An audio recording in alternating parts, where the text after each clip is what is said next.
Last episode, I talked about my love for Games Workshop miniatures, and how the video game Space Marine 2 gave me this idea to create a 2-foot tall, posable Space Marine. And I created a proof of concept that helped me prove that my plan for creating a 2-foot tall, posable Space Marine would work.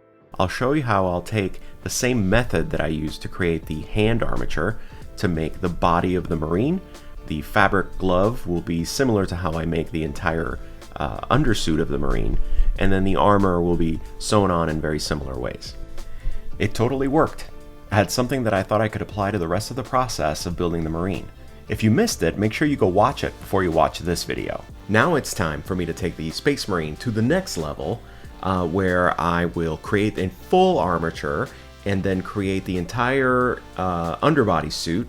And then in the next video, I will make all the 3D printed armor and trinkets that go on top of that. But yeah, this video took way longer than I expected because I needed to essentially learn how to sew and buy a sewing machine that I then learned how to use. First, I built the armature in Fusion 360, but I did it knowing that I had to run armature wire through it. So you'll notice that I added channels through all the parts that will run throughout the skeleton and actually hold it all together with the armature wire. Let's lay out some armature pieces.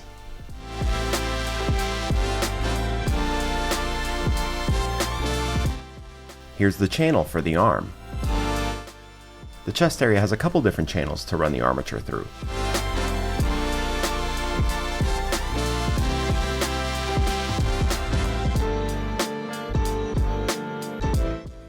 Wherever the wire ends in the body, I add a curl or a spiral and make room in the print to house that little knobby shape to keep it all in place.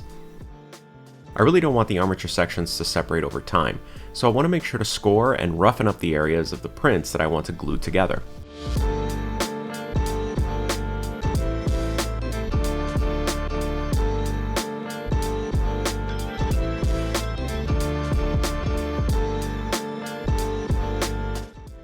Then I apply a liberal amount of super glue and hold it in place with some small clamps. One of the concerns that keeps nagging at me is whether or not the entire armature will be able to stand under its own weight once it's got all the armor on. So let's see how that pans out.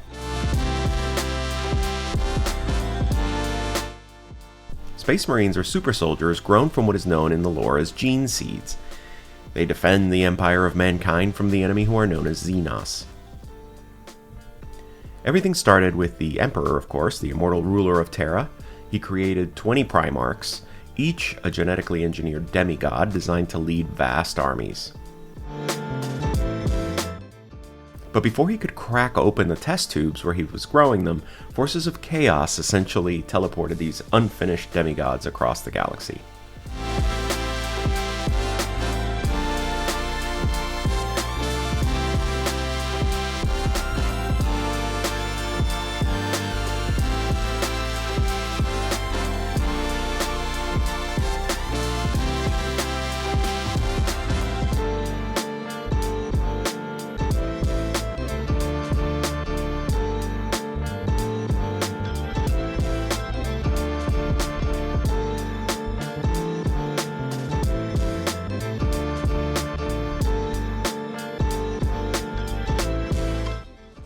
I'm basing the design from the Primaris Space Marines in the video game, which have longer legs and overall better proportions than the original Space Marines that I used to game with in the 90s. The original minis were small, and only relatively recently did they update to the new design, which actually was 2013, which is like over a decade ago, but I guess I'm old so it feels recent.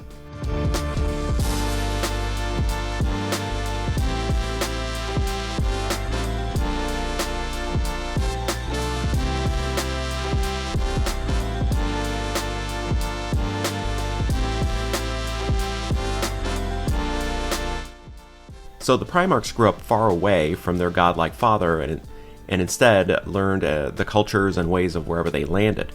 This is why Primarchs all have distinct personalities and traits.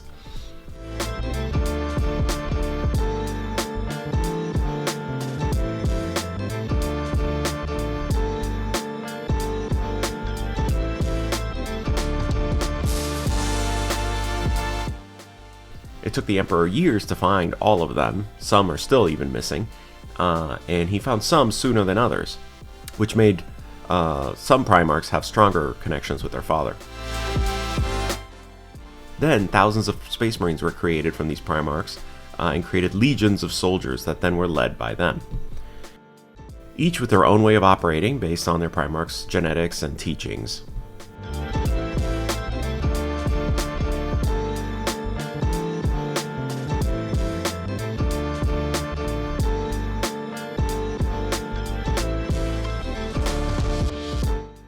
Here is the full Armature standing and ready for its bodysuit, which of course I've been stalling on because I essentially need to learn how to sew to do that. How hard can it be though, right?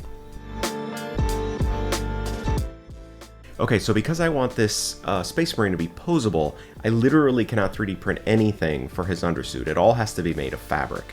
I found this material that is part of Yaya Han's cosplay fabric line that is pretty dang close to what I need. It's thin, but it still has a sheen similar to leather, so it should feel like it's at the right scale. After a couple of different approaches to get that ribbed look, I realized there's no avoiding what needs to be done here. I need to sew individual ribs, then connect them into a single sheet of fabric. Then I can cut that new ribbed fabric into patterns. Luckily, the ribbed portions of the undersuit only show up in specific exposed areas like the elbows, knees, and the belly where you would see it the most. This arm test was me trying to see what just sewing a quilted rib pattern would look like, and nope, not good enough. But since the pattern works for the overall arm, let's take that and start over by taking the arm and using it to trace a new pattern. Again, I have really never done this in my life, so I usually sanity check my plan with my wife, and she corrects me or offers suggestions on how to do it better where necessary. What you're seeing here is how I started making these ribs. I added the white batting to poof it up, and then I eventually realized I didn't like this approach and instead made the ribs without the batting. So I mentioned that I have never sewn anything in my life, so why would I buy an industrial sewing machine? I figured if I'm going to learn how to sew, why not do it in some style? Joking aside though, I never wanted to worry about whether or not my machine could actually sew the layers of fabric that I needed to sew for this project. In the past, for many years, whenever I would go to my wife and ask her to help me sew something on the sewing machine, the old sewing machine, invariably the answer would come back, oh my gosh, I don't think my sewing machine can sew through that. And so I decided to eliminate that problem altogether from the board and just get an industrial sewing machine that can punch through anything. So this machine can sew through leather and many layers of fabric. It can pretty much sew whatever I need to. And of course, what better incentive to buy a new tool for the shop? So I got this beautiful new but classic looking Sailrite sewing machine. It looks like something out of the 50s. It came with a table and a great big pedal where I could sew as fast or as slow as I want. And it has a 14 million horsepower motor under it. Somebody should check my numbers on that. And it even has an oil pan under it, so it's basically like a Ferrari. So now that I know that I don't have to worry about breaking my machine because I'm sewing too much stuff, I can sew to my heart's content. And gang, I had a lot of these ribs to sew. I went from making it with batting to folding a piece of paper in the middle to keep it straight, to 3D printing little sticks that I can then clip the fabric to. Once I had a small mountain of ribs, I then needed to clip them together and sew them into a larger piece, essentially creating a new ribbed piece of fabric to use when sewing the arm.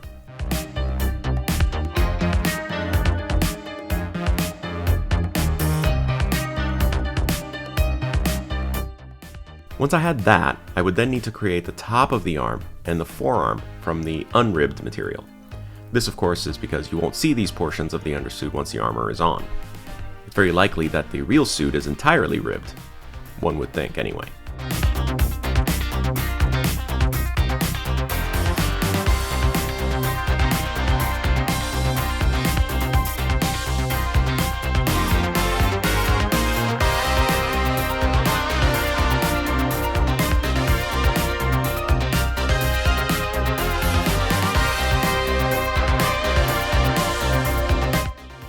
Now I have the arm, and it actually looks pretty good.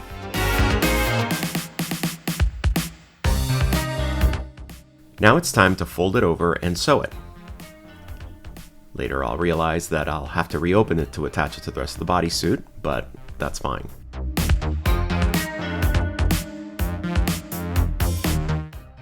This is where the power of this sewing machine really comes in handy. So who cares that I have to reopen the arm later? I get to see it like this now and get a good idea of whether or not it's heading in the right direction.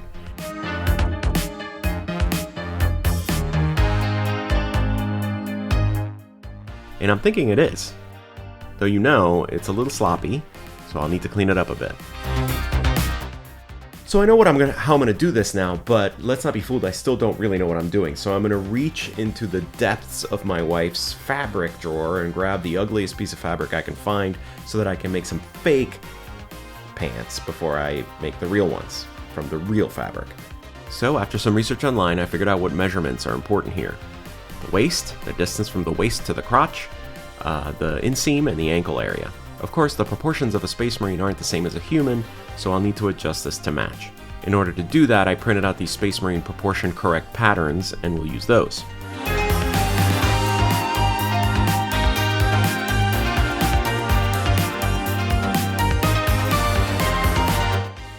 I'll use these long-legged paper patterns to then cut out the temp fabric.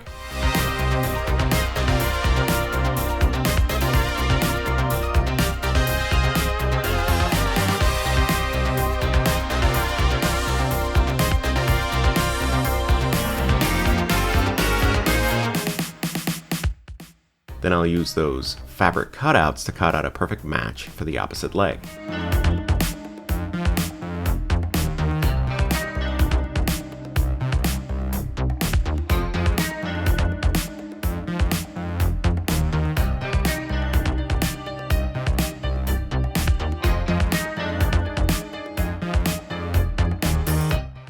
Pair them up with their partner and do a little fitting before sewing them. And off to the sailrite.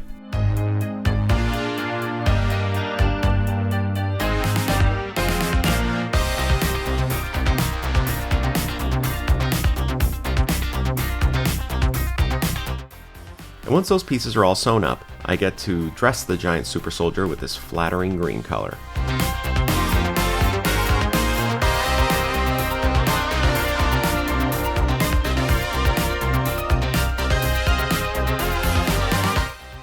Look at that, pants!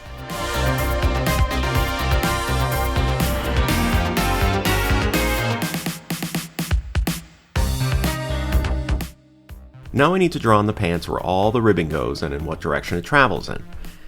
It's a step up from the arms in difficulty because now the rib patterns are at an angle.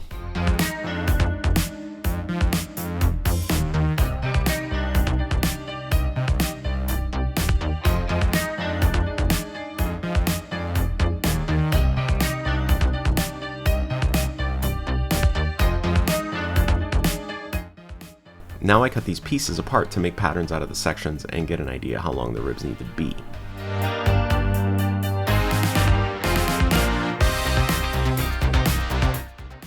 A little more on the Marines while I go through this pattern making. As I was saying, the Primarchs are all different because of where they grew up. For example, Leman Russ, one of the Primarchs, was practically raised by wolves, while Vulcan grew up in a harsh planet where it's extremely hot, so he has very dark skin and is more resistant to harsh environments. You can imagine what this means for these different Space Marines that are made from these Primarchs. It lends itself well to some great storytelling on the tabletop.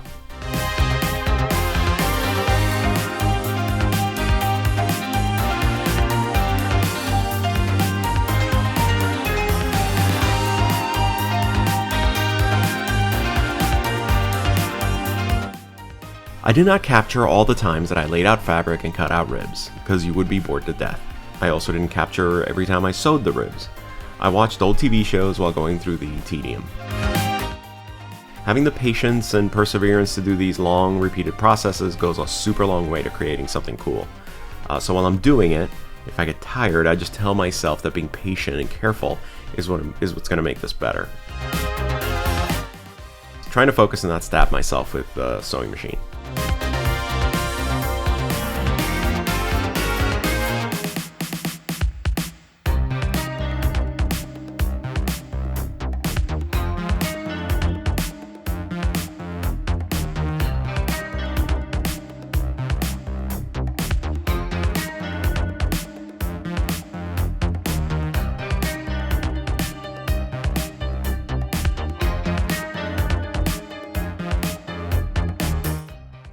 Once I've created a couple of sheets of ribbed fabric, I very excitedly bring them over to the work area to cut them into the right shape based on the pattern that I decided on earlier.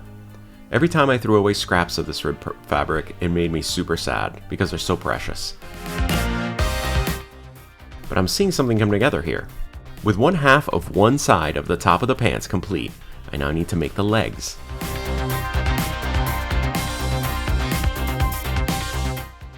Using the leg patterns, I map on the back of the cloth where to cut and where the ribs would land.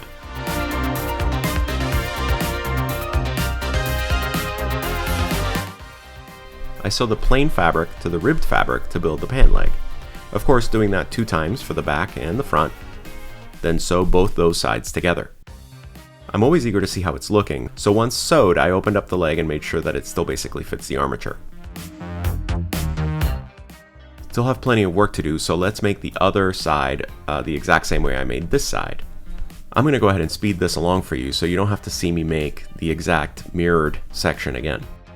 Here, I'm pinning the plain fabric to the ribbed knee area so I can sew it on. Remember, if the fabric isn't ribbed, you won't see it later when the armor is on. And here we are, 2 halves of the pants complete. For the amount of fear I had about sewing, I'm in shock that I was able to make this. I keep staring at it. So from here, I just sew them together and voila! Small, tiny little leather pants for my Space Marine. Adorable. Okay, let's squeeze him into them. And while I do that, I'll talk a little bit more about Space Marines.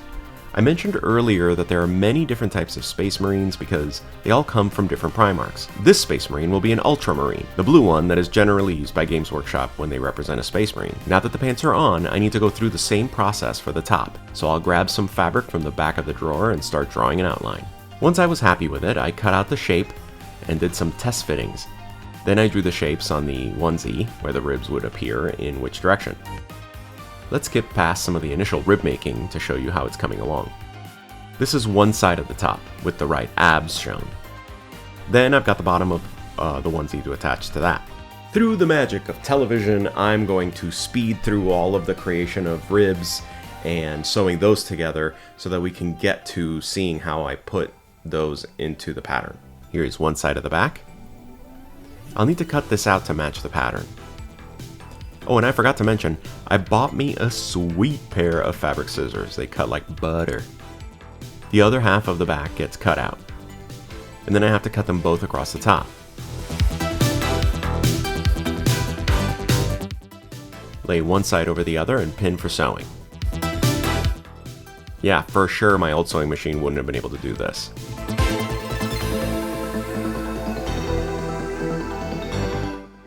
Now that the rib back is in place, I want to pin it to the lavender top in order to know how I need to cut it.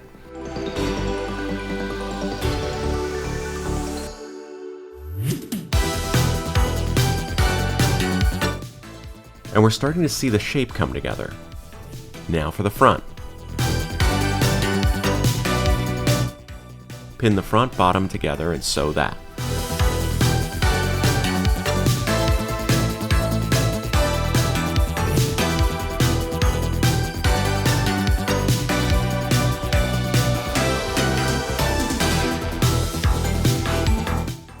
Now I've just got to trim the front and make one last section for his abs.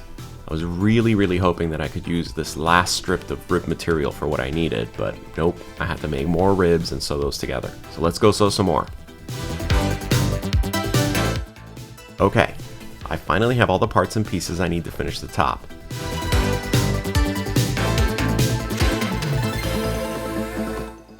Clip the top along with the bottom and sew it together.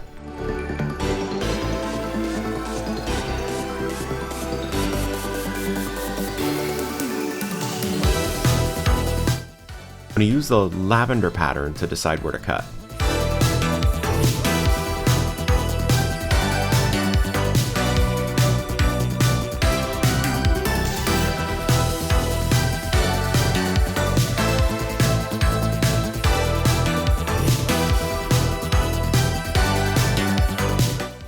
Now I need to cut the plain fabric that will be hiding under the chest armor.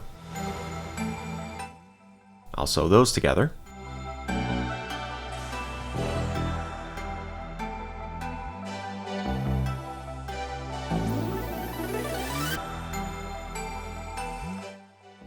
trying this out on the armature to see how it fits.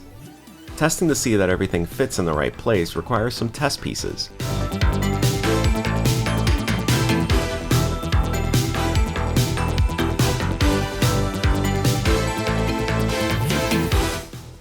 I want to see if any of these ribs keep me from sandwiching the armature and top between them.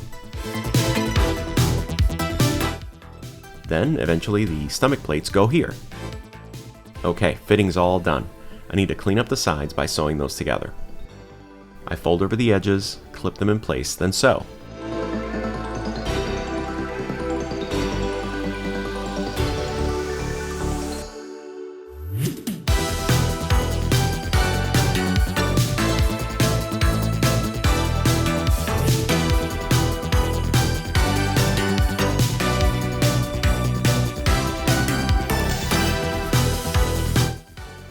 So my wife had this idea to not have the sides overlap each other, but in order to do that, I need a strip of fabric that I can attach to the inside of the top.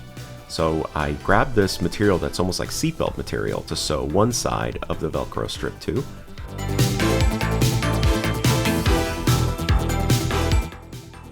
And then I sewed the other side of the Velcro strip to the inside of the top.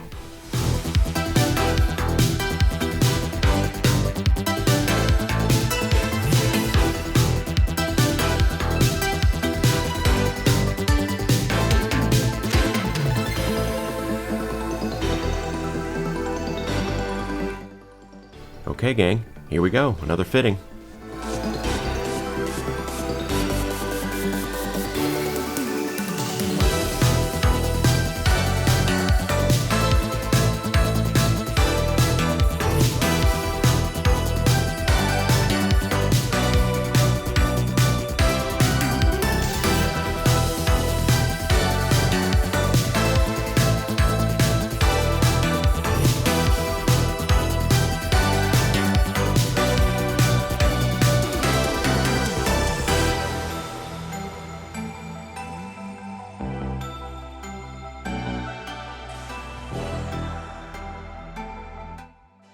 Now I need one last piece of Velcro for the crotch area to close.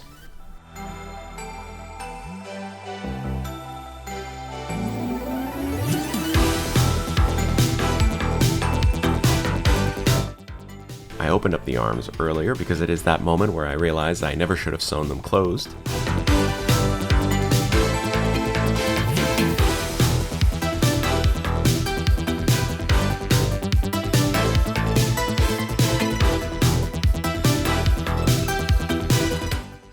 So the pants and the top fit pretty well on the armature, but the armature is really skinny, so I want to beef them up by adding a little bit of pillow stuffing, so it looks a little bit more natural. Let's fill the bottom pants first, since the top piece will go over that. Once I added cotton, the legs were a little more human looking.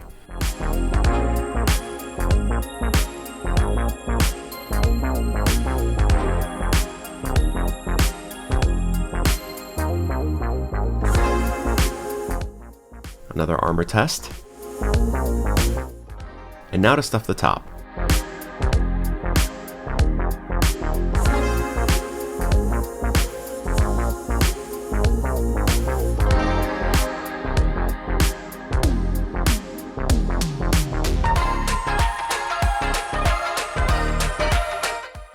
I grabbed a nearby dowel to really push the cotton up there, being careful not to stuff any part of the marine that goes under the chest armor. Still a bit lumpy, but you won't notice much of that once the armor is on.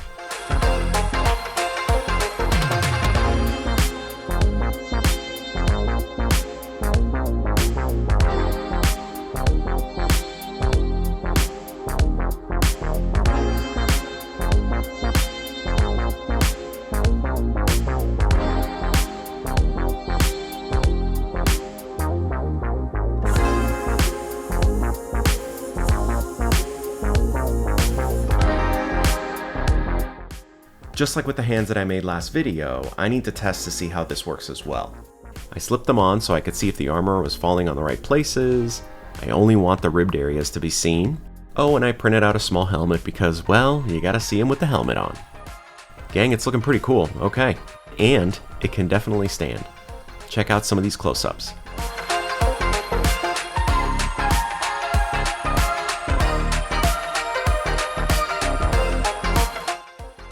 The next video is the finale of this project, guys. I will finish the rest of the armor pieces by printing what's left. I'll create a belt, shoulder pauldrons, his pockets, and other cool elements that I can pack his pockets with. So don't miss that video. Subscribe to the channel, like this video, and hit the bell notification so you don't miss video 3 in the Space Marine saga. Catch you later. Talk soon. Peace.